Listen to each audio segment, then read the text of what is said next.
Welcome to the Galloway Show. Lean in for the nuggets. This is no budget television, just Gayatri and me, and in my back bedroom. The Wednesday night midweek mother of all talk shows is getting ever closer on October the 12th, and that's why I'll be asking you right now to make a donation to the Fighting Fund for the relaunch of Midweek Moats. If you enjoy, as virtually 1 million people every week now do, the Sunday night mother of all talk shows, you probably want a midweek one too, because events are unfolding at an unparalleled speed in world events today, and it's crucial that we all get together more than once a week to discuss them, hear what I think of them, and feedback what you think of them and what you think of what I think of them, if you get my drift. So I'm asking you now, you're watching on YouTube, go to the super chat mechanism and give me just £1. £1, $1. That's all I'm asking for. If every one of you does that, then when we launch on October the 12th for the midweek moats, then we won't be in danger of having to close it down again after just a few weeks. We have brought back the Moats podcast, which is going great guns. We had to shut that down for financial reasons. We're back. Make sure you partake of it, being as it is the essence of the mother of all talk shows, the frills taken out, just the hard core of Moats is on that podcast. And if you're in a hurry, that's probably all you've got time to partake of. It's no budget television, but it's dealing with very high value issues, and none more high value than the first to which I turn, which is the clear and present danger to the liberty and indeed the life of the legitimate Prime Minister of Pakistan, Imran Khan. Let me reiterate what I've said many times. I'm not a supporter of Imran Khan or his party. In fact, I spent decades with another party, and I wish I could still be with them. But given their role in the American-inspired regime change operation, which overthrew Imran Khan, the democratically, legitimately elected Prime Minister of that country, I simply cannot do so. I'm the holder of one of the highest civil awards in Pakistan, the Hilal-e-Qaid-e-Azam, given to me precisely for my role in the 1980s in the fight to restore democracy in Pakistan, the movement for the restoration of democracy led by the late Nawabzada Nasrullah Khan. I gave some of the best years of my life to that movement. I risked my life underground in Pakistan under the dictatorship of General Zia for that movement. And I'm not going to sit idly by and silent when democracy is murdered all over again in Pakistan. And that's exactly what's happening. If they murder Imran Khan, it's in order to murder democracy. It's in order to ensure that an imported government of wanted criminals whose photo set looks like the front page of the Police Gazette, every one of them virtually wanted for grand larceny and high crimes and misdemeanors, have been installed instead of Imran Khan because they are reliable stooges for American policy in the region. First against Russia, but one day against China itself, the most faithful of all of Pakistan's friends in the whole world, and its next door neighbor, which always helps. The United States of America cares nothing for Pakistan and nothing for Pakistanis. It is using Pakistan as it used it before in the 1980s and indeed in previous decades, using Pakistan and Pakistanis as an instrument for its own selfish interests, its own foreign policy objectives. It's going to use Pakistan against Afghanistan. It is now using Pakistan against Russia, and it will one day ask to allow Pakistan to be used against China. That would be the big enchilada. It would be the hardest one to swallow. It's one that, on the face of it, none of the Pakistani political parties could publicly contemplate, but you can be sure that privately, that is part of the regime change operation agenda. What's happened? Well, Imran Khan was overthrown when 20 of his members of parliament were suddenly withdrawn from the governing coalition, bribed, bullied, browbeaten by the United States Embassy in Islamabad, by the State Department in Foggy Bottom, to ensure that Imran Khan lost a motion of no confidence, even though the Speaker had ruled that motion to be out of order, and even though it was the intention of Imran Khan's government to seek a new mandate from the public. They must have imagined that Imran Khan would go quietly, or perhaps that he would suffer some accident, as so many have before. But they did not count on the ordinary man and woman, boy and girl in Pakistan, a country of 350 million people, a nuclear-armed superpower, strategically placed in a vital part of world affairs. They did not count on the ordinary Pakistani teeming onto the streets of all the cities and towns in Pakistan, demanding free, fair elections now. That's all Imran Khan is asking for. He's not asking to be reinstated as Prime Minister now that he's won all the by-elections caused by the resignations of the 20 members of parliament who were somehow induced to desert him. He's not asking for anything other than that the ordinary Pakistani should now choose his and her own government. It's a very powerful demand. It's an irresistible demand. It's a selfless demand. After all, who can argue, at least those who claim to be for democracy, with allowing the people of Pakistan the right to choose their own government, now that a foreign-inspired regime change operation has toppled the government they had already chosen? And so I'm with Imran Khan and the people of Pakistan in this irresistible force, in this unanswerable demand. I demand free, fair elections in Pakistan now, and I will never stay silent if democracy is being murdered in that country. And although I've never supported Imran Khan, I have always respected and admired him.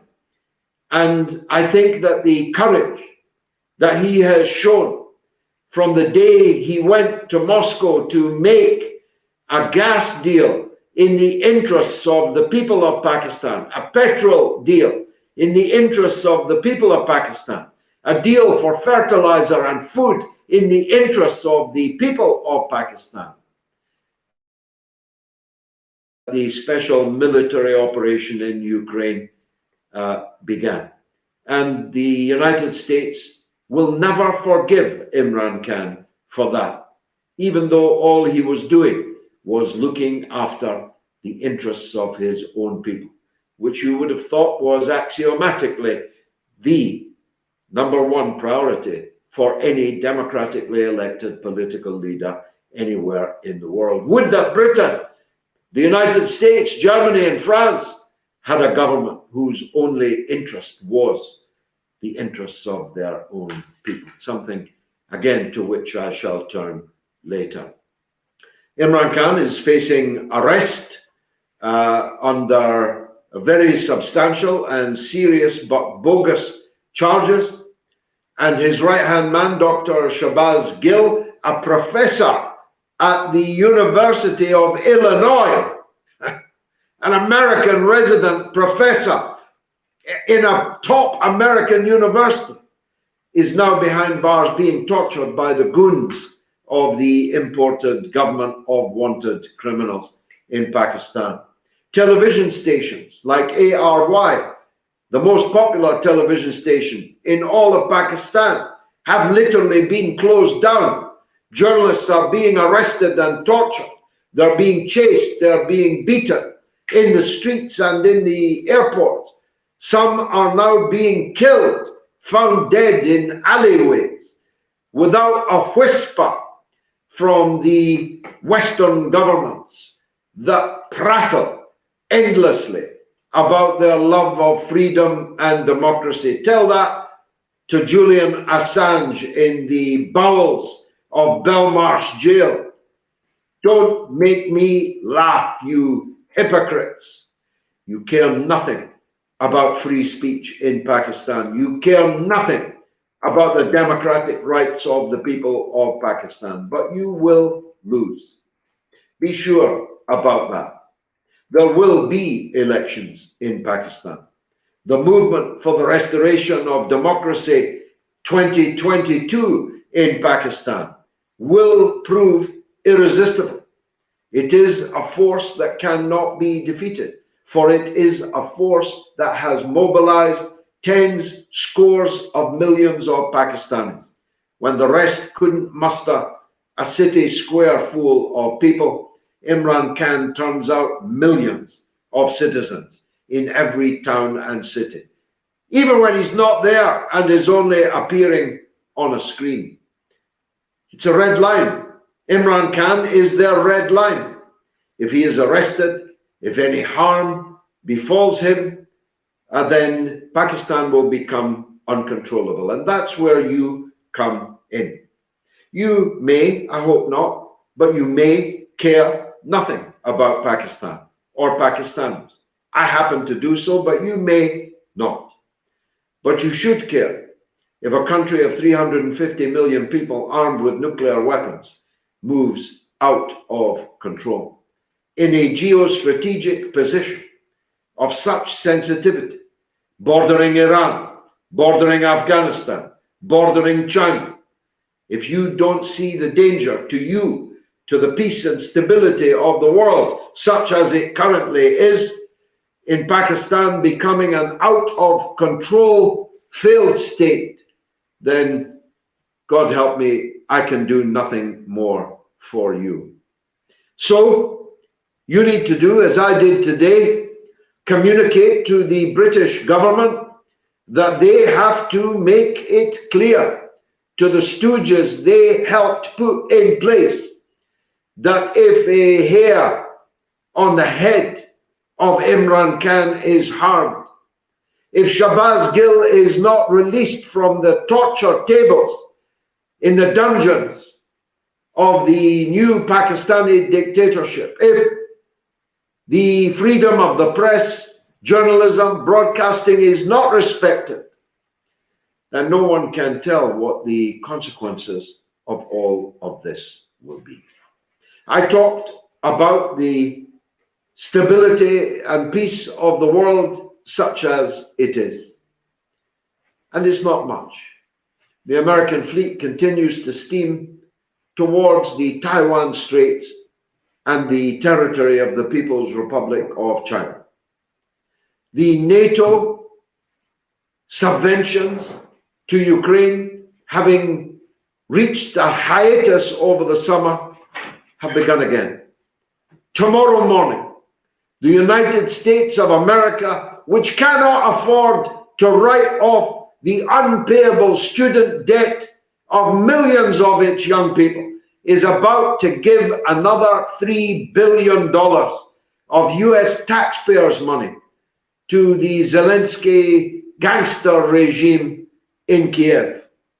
On NATO's birthday, 1949, this day, and the Ukrainian Independence Day, so-called, who's there again in Kiev but Boris Johnson, the superannuated Prime Minister of Great Britain, who's hardly set foot in Great Britain since his own members overthrew him in an internal coup in the Conservative Party. He's either on a beach or he's in Kiev with a guy in a green vest that he hasn't taken off in 6 months. My God, it must smell. Boris Johnson, yes, is there again, promising that Ukraine will win the war against Russia, even though he, at least, if not you, must have looked at the war map, must have looked at the daily advance of many kilometers per day of the Russian armed forces and the armed forces of the new people's republics that broke away from the fascist-dominated coup regime in Kiev back in 2014. Their armed forces are carrying all before them, despite the endless shoveling in of hyper-expensive NATO weaponry.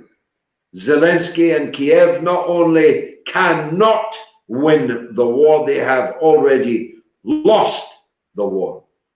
And so they are resorting to terrorism. They are resorting to the shelling of civilian targets. Today in Donetsk, a shopping mall viciously attacked by NATO weapons fired by Ukrainian soldiers, killing women and children shopping in a mall in Donetsk.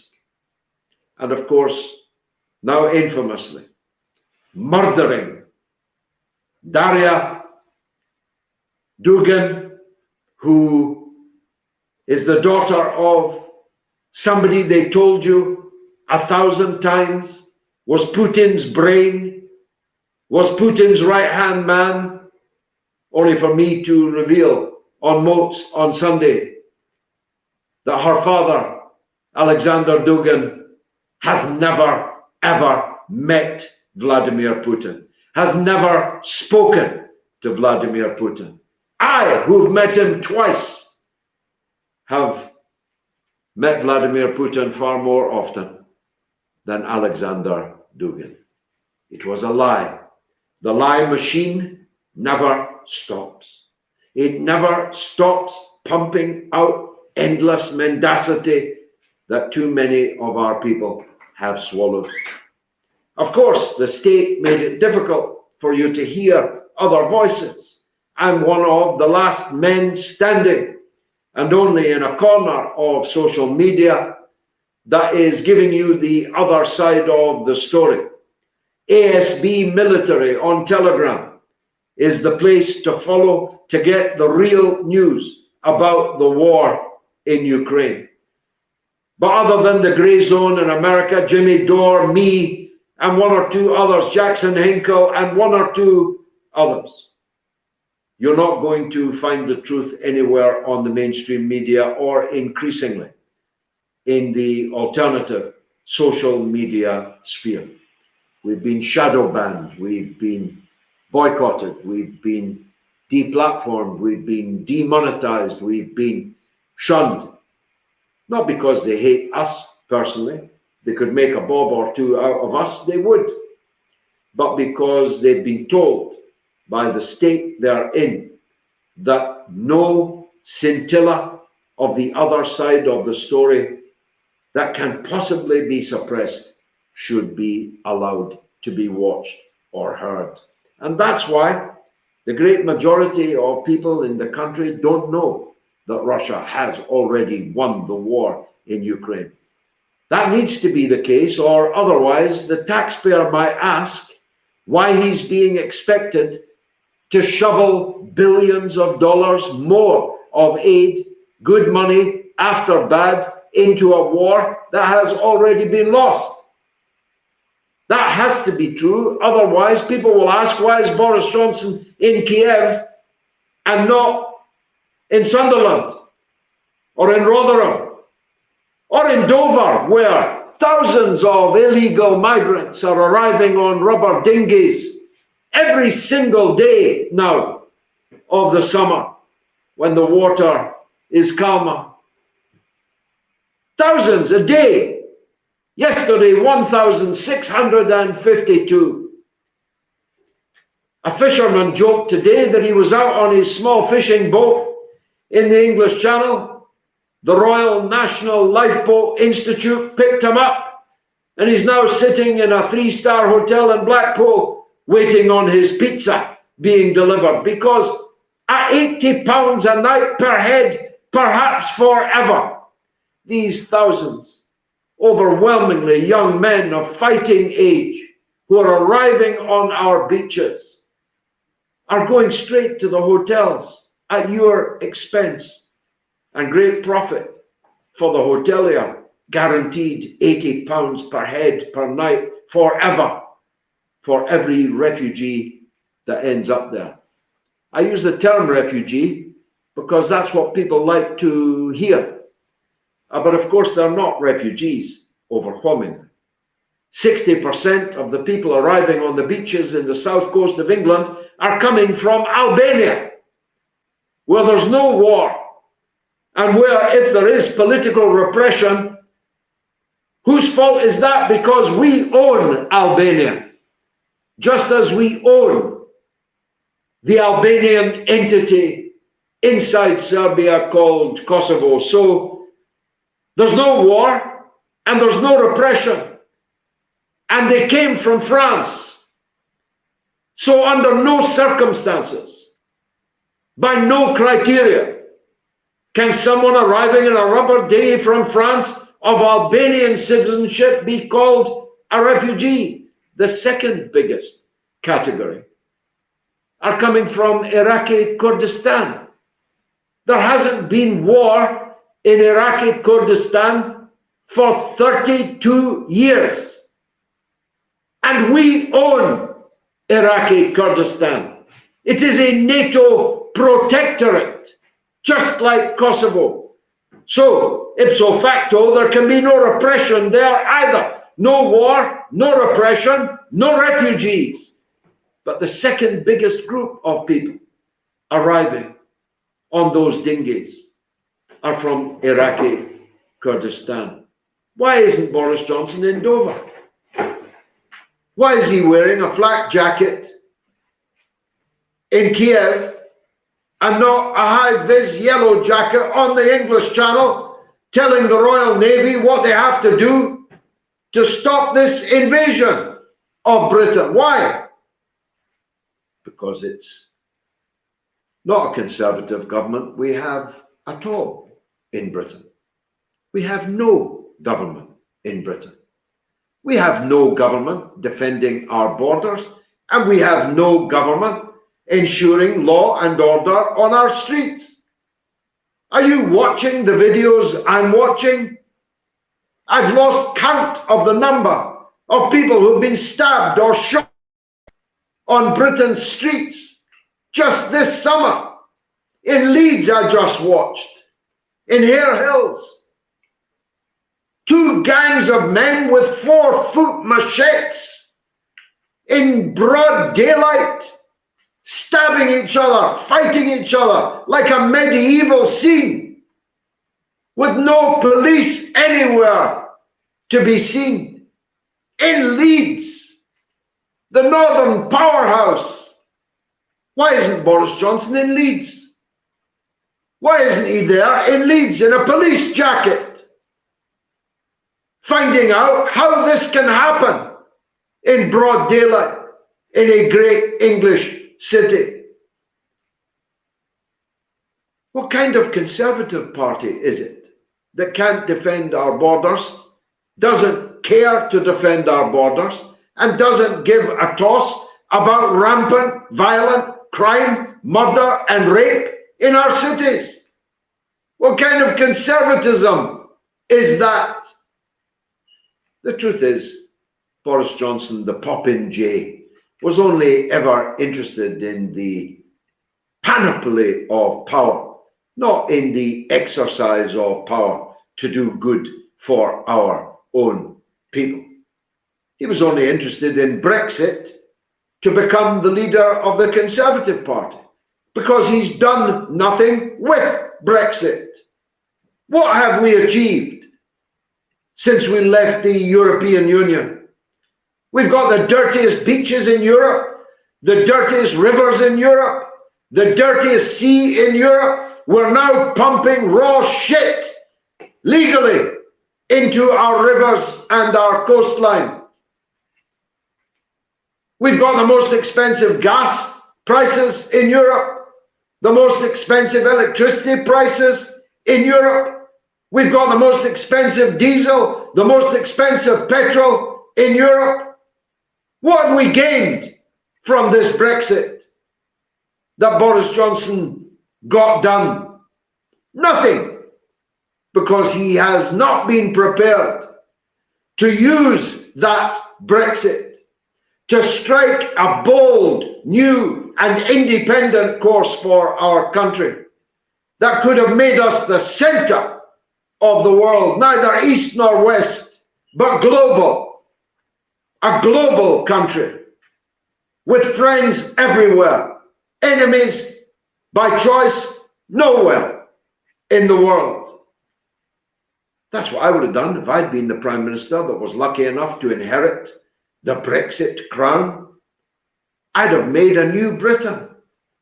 He's made the Britain we had even worse than it was before we won the Brexit.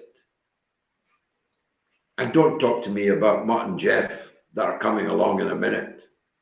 Don't talk to me about the matchbox-sized Chancellor as was Rishi Sunak, the best upholstered man in world politics, the richest man in world politics, with an American green card in his pocket, ready to catch the first flight out for Wall Street just as soon as this contest is over. Or Liz Truss, a dwarf Thatcher, a midget Maggie, thick as mince in a bottle, who is now set to be, in just a few weeks' time, the new Prime Minister of Britain. Is my microphone not working? I hope it is. If not, I'll shout louder into this one that has just been placed in front of me. Don't talk to me about Mutt and Jeff. Any one of you out there think that Liz Truss or Rishi Sunak are going to be any more determined to get to grips with the crisis in our country than they were when they were merely cabinet ministers in the government of Boris Johnson? If you do, again, God help me, there's nothing more I can do for you. Britain is going to the dogs, and fast, on all levels. The most important being the one I turn to now. By January, just 4 months away, our inflation rate, according to the Financial Times City analysts, will be 18.6%. And we've got employers offering their workforce a wage increase of 3%, when 18.6% will be the rate of inflation. Now, I'm no mathematician, but that looks a lot like a 15% pay cut to me. And when the workers who are in trade unions, and when those trade unions, like the RMT and Unite, are well led and organized and determined, take to the cobbles in industrial action to try and defend the living standards of their members, Keir Starmer and the Labour Party deserts them, denies them. Thrice, cockerels are crowing everywhere as Keir Starmer, and today on television, John Healey, his spokesman, deny even that the railway workers' unions are members of the Labour Party, even though the RMT tabled the motion more than 100 years ago that set up the Labour Party, even though the ASLENF, the train drivers' union, is an historic affiliate of the Labour Party, even though the white-collar rail workers' union, TSSA, Transport Salaried Staff Association, is one of the historic affiliates of the Labour Party. They're trying to deny on television that they've got anything to do with the rail workers' unions, which set them up. And Starmer, taking a cue off Liz Truss, is right this minute done up in a tin hat and an entire military uniform. Yeah, Keir Starmer, QC, Sir Keir Starmer, QC, is pretending to be, he's pretending to be a soldier. When, of course, he couldn't fight his way out a paper bag either. Wouldn't know one end of a rifle from another. Me, on the other hand, you're talking to Lance Bombardier George Galloway of the Royal Artillery Battery 2 Army Cadet Force when I was a very, very young teenager. Younger than I was allowed to be. I can take a rifle apart and put it back together again in the dark. I can fire a mortar. Keir Starmer couldn't throw a dart and hit the dartboard. The Labour Party is not a Labour Party. The Conservative Party is not a Conservative Party. The Liberal Democrats are neither liberal nor democratic. Britain is all at sea like a cork tossing on the English Channel with no pilot, nobody on the bridge. They are all unfit for political purpose.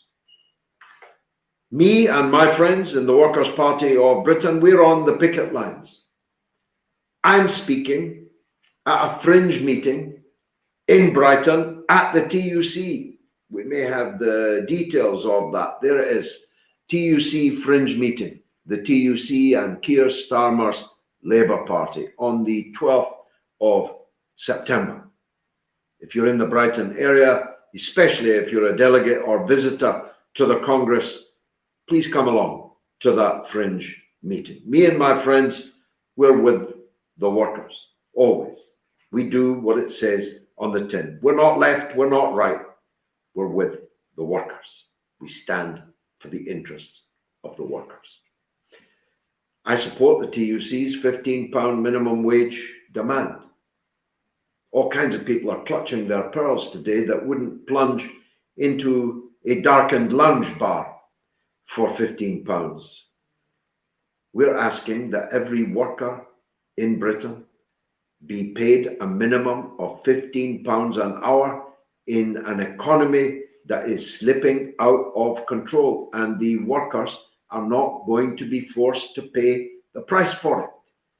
The profits are booming. The supermarket profits are booming from the high prices that you are paying. The oil and gas companies' profits are booming out of the unbearable prices that you are being demanded to pay. The profits of big business and the richest executives and the shareholders, the dividends, are all booming, while the workers are being expected not just to carry on working for the same, but to accept a massive reduction in their standard of living. And as the great Mick Lynch put it, the head of the RMT, the workers refuse to be poor anymore. They refuse to be silent and meek anymore. There's a new breed of trade union leader, like Sharon Graham at Unite, like Mick at RMT, like Eddie Dempsey at RMT, who are not there to police their members in the interests of the globalized capitalist state in which we are slowly sinking. Britain is going to the dogs, and we have no one at the top in politics looking out for us, standing up for us, speaking out for us, and showing a way forward out of this mess in which we are sunk.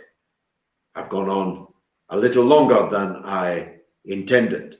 Let me take now your responses and your contributions. Houdini Abracadabra, the best name of the night, sends a donation of €5. Hope it doesn't disappear, Houdini, before it gets into the bank. Any chance you could remake your message to Arabs about stop drinking coffee and start uniting? I've been watching you since 2014. Keep going. Hi from Jer. Well, Houdini, I'd like to lecture the Arabs, but I feel a more urgent need to lecture my own people. I said to a man from Sri Lanka in the street yesterday, when he told me he came from Sri Lanka, I said, a lot of problems in your country now. He said, we're catching up fast here, you know. And that's the truth of it. The Arabs, I'm afraid, for the next period, Houdini, are going to have to do without my advice, because my full-time job now is advising my own people on how to get out of the mess we're in. But thanks very much for the donation. I still do a monthly show, a fortnightly show rather, on Al Mayadeen television called Kali Mahorra. It's a brilliant show. You can watch it live every other week, or you can catch up on a back catalogue going back to 2012 of Kali Mahorras on my YouTube channel. They're very well worth it. But that's all I can do for the Arabs at this point in time. Let's see if there's any more. Prankstar gives £2. Thank you very much. Support us to stop cross-bordering taxis in Cardiff. You'll have to forgive me again, Prankster. That's beyond my power to do other than allow you the platform to make that case. I'm a friend of the cab driver, the taxi driver. That's well known in London. Every cab driver who picks me up says so. But the laws governing taxis in Cardiff, I'm afraid I don't know them. Let's see. Galloway Radar gives £17.99. Wow, thank you very much, sir. It's me again, George. I do apologize. How do we get rid of this net zero nonsense, making the rich richer and the poor eating crickets? Well, I'll never eat insects. Let me say that right now. I will die on hunger strike if you try and force me to eat crickets or insects of any kind. I think this net zero is one of the biggest hoaxes in modern politics.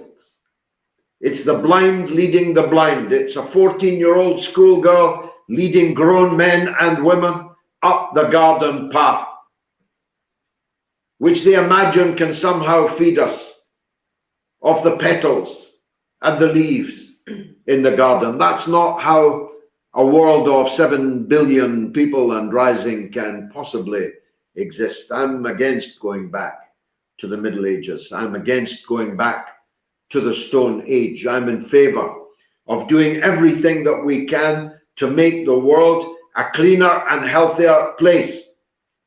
Therefore, I hate plastic. I have banished plastic as far as I'm able. I want to protect the oceans. I want to protect the quality of the air that we breathe. I want to protect green space. I want to ensure that globalized capitalism can't despoil the world in the interest of profit. And I want to make sure that NATO can't destroy the world with weapons and war. How green do you want me to be? But I will never eat crickets. Put that in your pipe and smoke it. Let's see. Lean in for more nuggets. Air Power says the spirit of military aviation asks, how can I send you money? Well, my dear friend, you're on YouTube. Go to the super chat mechanism and click and send whatever you can. However little, however much. And by the way, we're still looking for a sponsor for the Wednesday night show. We have an approach. Ravi, if you're watching, Gayatri will call you tomorrow to discuss someone who can maybe sponsor 1 hour a week of a 3-hour show. And that would take us 1/3 of the way to having full sponsorship of the Wednesday show. I very much hope, Rabi, that we can reach agreement on that. But you might be able to sponsor an hour of the show. You might be able to sponsor half an hour of the show. We can break it up. You can have your logo on the screen. You can have your name on the ticker tape. You can have me shout you out, as I'm doing now, to those who are donating. And you'll be keeping alive and open a vital channel of communication between like-minded people or merely interested people who want to know the other side of the story. Let's see what else there is. Truth Seeker says, George, this Dugina assassination has caused dissensions amongst the anti-imperialist coalition. Please tell Jackson Hinkle not to fall for it. I'm unaware of Jackson's position on it. It's very clear to me, and I speak as someone who has never met her father, Alexander Dugin, never read a single word that her father, Alexander Dugin, has ever written, never listened to a single word that he's ever spoken, never even seen a picture of him until his daughter was murdered. I'm not here to speak for Alexander Dugin. I know nothing about him, except that he's never met or spoken to Vladimir Putin. I was determined to nail that lie. But I'm against terrorism. Terrorism is violence and terror and murder used against innocent people for political ends, to punish innocent people for the sins, crimes, real or perceived, of guilty people. And Daria Dugina was an innocent person. She was a young woman journalist and sociologist, and she was blown to pieces by terrorists who were gently clapped by all kinds of people on social media and sotto voce by the great and the powerful in Western countries. She deserved it because she was the daughter of Dugin. Quite apart from the morality of that, let me just pitch this at you. If Dugin's daughter was a legitimate target for somebody, isn't your daughter a legitimate target for somebody else?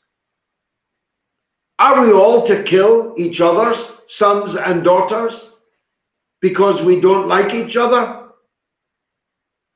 Are there no rules anymore? Even the mafia didn't murder people's children. The Ukrainian regime in Kiev, that's something else. But I'll check out what Jackson Hinkle has said. I'd be surprised if he said anything other than what I've just said, but I'll check it. Lars Svensson, a good friend of the show, gives 200 SEK. And I really am grateful for that. I don't fancy eating insects either, or even eating next to someone eating an insect. The very thought of it. That's a good point. Let me publicly declare I'll never sit next to anyone eating insects and never eat them myself. Thank you very much, my dear friend, for that. We've still got 15 minutes. Doom1 says, so many crypto Blairites who pretend to be left-wing on social media, all supporting the geopolitical aims of Washington regarding the Ukraine war. Well, it was the Blairites of the day that founded NATO in the first place. It was Blair himself who launched 3 wars in 4 years, who invaded Sierra Leone, invaded Yugoslavia, invaded Afghanistan, invaded Iraq. 4 wars in just the first part of his premiership. Prior to that, through Operation Desert Rat, or was it, what was it called? It was, I called it Desert Rat. I can't remember now what it was called, but in 98, he bombed extensively civilian targets in Iraq, and I visited in the hospitals of Iraq the children who had been dismembered by Tony Blair's mangy operation. So don't be surprised that social democrats are neither social nor democrat, but are a mere front for globalized capitalism and imperialism. That's what they have always been. Let's see what else there is. Goran Marco says, George, someone should tell Zelensky to sell his mansion in Miami and buy 2 tanks before asking for more money from the British and American people. Good point, Goran. His mansion in Miami, his mansion in Tel Aviv, his mansion in Paris, his mansion in London, his bank account in the Panama Papers or Pandora Papers, in the Cayman Islands, offshore in the tax havens. My God, never in the course of human history have so many been fooled into giving so much to so few. Let's see. Laura Lamour gives 10 euros. Laura, God bless you. After my father, you are my hero, George. Here is what I can afford from France, where we're happily treated so much better than the people back in my homeland of the UK. Keep fighting the good fight. Laura, my deepest regards to your father. The French people are so incipiently militant that the rate of inflation in France is half of what it's going to be here in 3 months. The cap on gas is keeping the gas price increase in France to the lowest in Europe, because the French state is terrified of the French people, and it always has been. Me and Gayatri and the children have just been in Paris. We were marveling at the great boulevards, and I was explaining to my family why they built these great boulevards, because the narrow streets that preceded them were too easily seized and defended by revolutionaries. Where are all the cobblestones? They paved them over because the cobblestones were too easily ripped up by the people and used as weapons against the power in the state. Why did they murder the communards against the wall at Père Lachaise? Because the example of the French Revolution, of the communards, was such that it could inspire the people of France with the great strains of La Marseillaise booming in the background, in the streets, in their ears, could inspire the great people of France to overturn autocracy again and again and again. And Macron knows that. That's why he will never push the French people like the British government is allowing the British people to be pushed. So be proud, Laura, that you're living in a great country with a great socialist leader who is there ready and willing to take power and transform France. Jean-Luc Melenchon is a man after my own heart, or I after his, because I think he's older than me. If we had a Melenchon in power in France, if we had a Melenchon in power in Britain, if we had a Melenchon in power in Germany, my goodness, what a difference it would all make. Ohodo.com gives £8.99. Thank you. I'm sorry if I got your name wrong. Mr. G, we need highly prominent statesmen like you who understand the political landscape and game. Most kind of you. I'm doing what I can. I'm broadcasting live to vast audiences on Sundays and on Wednesdays. I'm doing other work on my Patreon page, which is how I live. Now I haven't been paid for more than 6 months. I have not had a wage.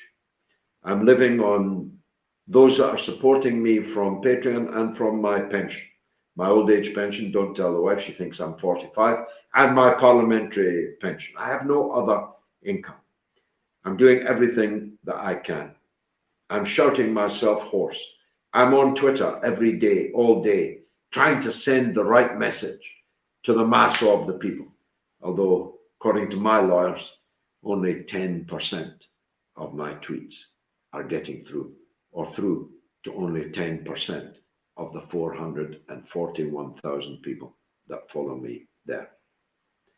Let's see what else we've got. Winnie the Shrew, another great name. No more Labour or Tories anywhere in Europe. They've all become corrupt neoliberal globalists. That's the truth.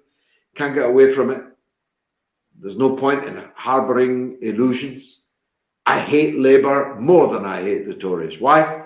Because the Tories don't hide what they are. Labour is a jackal in sheep's clothing. And so I hate them more. I'm not going to ask people to choose between the lesser of two evils, because it's not possible to discern which is the lesser of two evils. And in any case, choosing the lesser of two evils still means that the evil wins. I'm too old to be doing that. I'm laying out what I believe needs to be done. And I try to rally as many people as possible to what it is that needs to be done. That's my job. That's my remaining role in political life, such as it is. Let's see what else we've got. David Otness says, as the world of mankind spins ever down into the drain, what do we get for leadership in the West, especially compared to the very unified Russian Federation? I'll tell you, ever worse mediocrity. That's the truth, David. It's the truth that nobody wants to speak, and not that many want to hear. Putin and Lavrov are head and shoulders and torso and legs and feet above any of the leaders of the Western countries. Compared to who? Joe Biden? Justin Trudeau? You kidding me? Little Macron? Little soldier Schultz? Putin and Lavrov would eat them all for breakfast. And everybody in their heart knows that to be true. Let's see. Big G Haywood, Big Georgie. The working class doesn't generally have a class analysis. That's the biggest problem. That's why they can't and don't mobilize in their own interest. Big George, that's of course true, but it's our job to provide them with that. If not that, what is our job?